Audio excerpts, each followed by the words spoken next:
Sabi nito ni Bongbong Marcos Jr., open daw siya sa suggestions kung paano isusoli yung mga ninakaw. Umalis ka dyan, yun ang suggestion. Hindi lang yung ninakaw eh.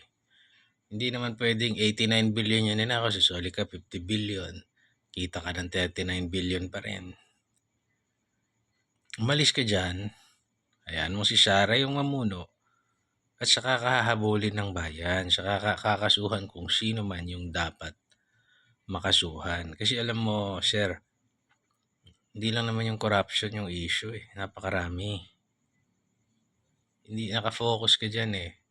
Pinocus mo yung, nung pumutok yan, finocus mo yan, tapos tinutukan mo, tapos nagtuturo ka ng iba eh. Di mo maituro yung pinsan mo. Di mo maituro yung Congress. Di mo maituro yung mga sarili mo. Di mo maituro yung mga tao. O kung may tuturo ka man, yung mga wala kayo masyadong pakinabang na, yun yung hahayaan yung masunog. Mali. Umalis ka na dyan. Yun ang tama mong gawin. Yun ang tama mong gawin. Walang investigasyong maayos na mangyayari dyan kung ikaw pa rin yung nandyan. Wala po. Di mo ba nakukuha yun? Siyempre, hindi mo nakukuha. Pero, mabalik ako. Iyon bang pagpapadala mo kay Pangulong Duterte na lang sa bayani namin?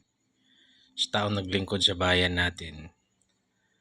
Sa opinion ko, that is tantamount to maybe treason.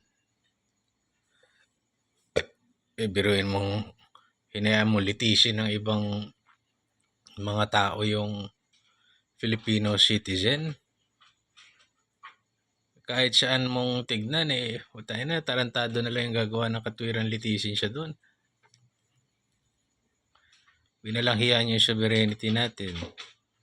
Naglagay ka ng mga armas ng Estados Unidos doon sa norte ata yun. Yung sinasabi ni Chavit. Yung gold, ano nangyari sa gold? Ano nangyari sa mga i-build mo ko no? Ano nangyari?